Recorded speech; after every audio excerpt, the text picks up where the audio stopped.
Welcome back, everybody, to Ice Dogs This Week. Remember, you can find us on Twitter at IceDogsThisWeek, Facebook, facebook.com/IceDogsThisWeek, or our website, IceDogsThisWeek.com. Now, let's get to our guest, Bradey Johnson, or as I've been calling him for the last 2 weeks, Bradey frickin' Johnson, because all of a sudden, you decided you were going to be a goal scorer, Bradey. What happened, man? I just gained a lot of confidence after getting my first goal. Felt a lot different on the ice. Handling the puck better, keeping it longer on my stick, which sometimes can hurt you, but I feel like I'm making more plays out there with confidence. I think it was November 11th-ish, November 10th, you scored at home. Me and Matt talked to you after the game because it was your first OHL goal at that point. And we said, you played a lot of games last year, but just didn't quite get the bounce. Not that you didn't work hard or didn't deserve a goal. It just didn't happen. And then, what did it? And you said, it was kind of frustrating going home at the end of last year without having one. So just getting that one was a relief. What's it feel like to have 7? Oh, it feels way better, but just getting that one was awesome because, I remember in the summer, like when I was training and on the ice, that's not all I could think about, but it was definitely in my head, like, I want to get a goal, like, it's there. And it's making me train harder, but I think it paid off. I got some goals now, and hopefully I can get some more. We were doing prep for this interview tonight, and we knew your dad played for the Niagara Falls Thunder in the OHL, and what we didn't know, and what we learned in our prep, is that your stepbrother is also Ice Dogs captain Johnny Corneal.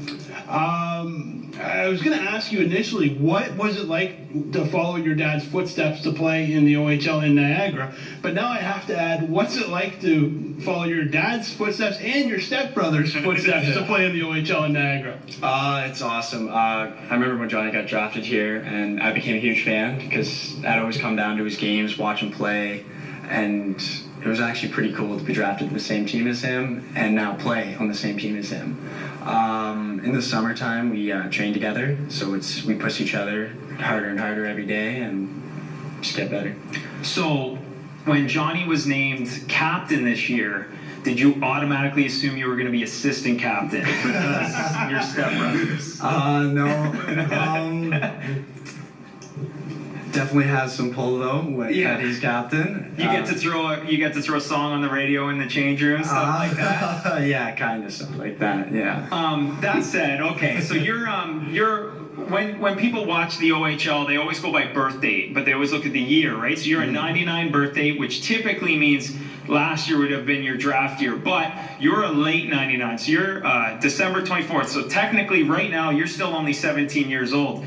So last year, you played your full season, well, half the season anyways, in the OHL as a 16-year-old. You basically had a full year as a rookie that a lot of people didn't get. A guy like, and I'm not comparing you in any way, but a guy like Vince Dunn had a late birthday and was sent to Junior B for that year because for that year of development. So what was it like playing in the OHL at such a young age?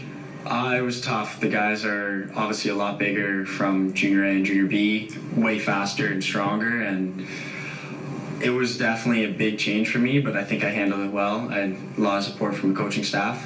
So. You wear number 72. Does that number represent anything in particular to you, or were you just randomly picking a number? It's just not a traditional number. Yeah, it isn't.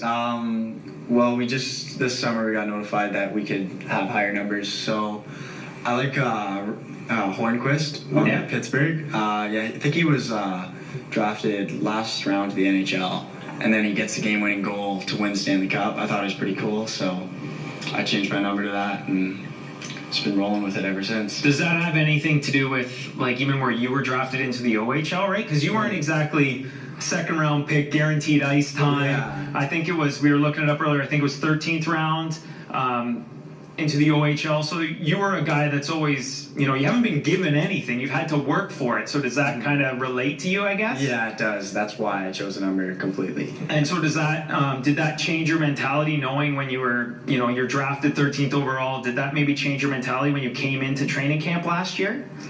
Yeah, I think so. Even watching Vince Dunn playing a year in Junior B, and come into the OHL, just put up points, and now he's in the NHL. Like, it's amazing how quickly he changed, and I use that as, like, I think about that a lot and use that as motivation to be better. Well, I mean, when you look back at it, too, to Johnny's career in the OHL, he wasn't exactly a guy that was favored to make the team out of training camp either. And he kind of came out of nowhere and did the same thing. Were you able to use that as a bit of motivation or, something to help you understand how you can do it? Yeah, for sure. I remember his first year, he didn't play too much at the start of the season, and, like, I haven't been scratched too much, but if I did get scratched, and I have been scratched, I thought of that. Johnny didn't play too much, and now he's captain of the IceDogs, which is pretty cool. So it worked out well for him. Yeah, it worked out good for him, yeah. Do you guys have a lot of, like, personal, like, back and forth? Like, I know in training camp, Stephen Dillon and Eric Dillon kind of went at each other a lot. Like, we knew about that, and they verbally went at each other.